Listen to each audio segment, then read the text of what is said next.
கிறிஸ்துவுக்குள் பிரியமானவர்களே, இந்த புதிய நாளின் காலை வேளையிலே உங்களை சந்திப்பதில் மிகவும் மகிழ்ச்சி அடைகிறேன்.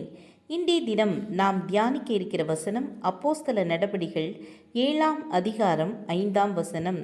இதிலே ஒரு அடி நிலத்தை ஆகிலும் அவனுடைய கையாட்சிக்கு கொடாமல் இருக்கையில் அவனுக்கு பிள்ளைகள் இல்லாதிருக்கும் போது உனக்கும் உனக்கு பின்வரும் உன் சந்ததிக்கும் இதை சுதந்திரமாக தருவேன் என்று அவனுக்கு வாக்குத்தத்தம் பண்ணினார். ஒரு முறை தகப்பன் தன் மகனிடம், நீ இந்த ஆண்டு உன்னுடைய தேர்வில் முதல் மதிப்பெண் பெற்றாயானால் உனக்கு சிறப்பான பரிசு ஒன்று தருவேன் என்று வாக்கு பண்ணினார். மகன் மிகுந்த கவனத்தை படிப்பில் செலுத்தி கடினமாக உழைத்தான். வெற்றி அடைந்து முதல் மதிப்பெண்ணை பெற்றான்.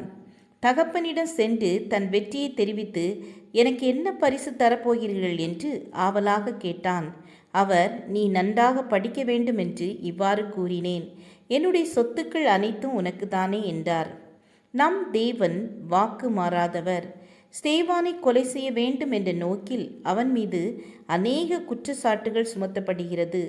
அப்பொழுது தான் கூடியிருந்த மக்களுக்கு தேவன் வாக்கு மாறாதவர் என்று சொல்லி ஆபிரகாமின் வாழ்க்கையில் தேவன் கொடுத்த ஆசீர்வாதத்தை எடுத்துரைத்து விளக்குகிறார்.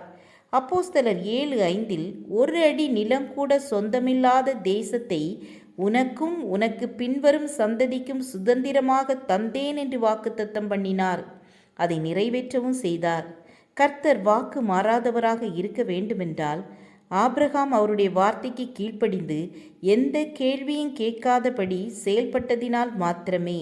அதேபோல் நம்முடைய வாழ்க்கையிலும் கர்த்தராகிய இயேசு கிறிஸ்து நமக்கு கற்றுக் கொடுத்த காரியத்தில் உண்மையாயிருந்து அவர் திட்டத்திற்கு ஒப்பு கொடுத்து செயல்படுவோம் என்றால் தாம் வாக்கு பண்ணினதை நமக்கு தர வல்லவராயிருக்கிறார். அவர் நம்மிடம் எதிர்பார்க்கும் காரியம்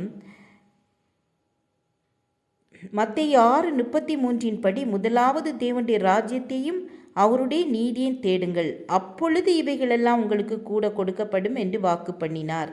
சங்கீதக்காரனாகிய தாவீது கர்த்தருடைய பார்வைக்கு உண்மை உள்ளவனாக தன்னுடைய காரியங்களை செயல்படுத்தியதால் அவர் தேவனிடத்திலிருந்து அநேக வாக்குத்தத்தங்களை பெற்றுக்கொண்டார்.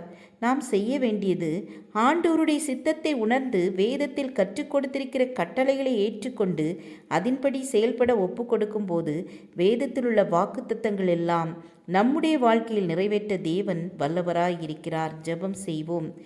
எங்களை நேசிக்கிறதான அன்பின் பிதாவே, உம்முடைய வார்த்தைக்கு கீழ்ப்படிந்து வாக்குத்தத்தத்தை பெற்றுக்கொள்ள எங்கள் ஒவ்வொருவருக்கும் கிருபை தாருங்க. இயேசுவின் நாமத்தில் பிதாவே, ஆமேன் ஆமேன். God bless you.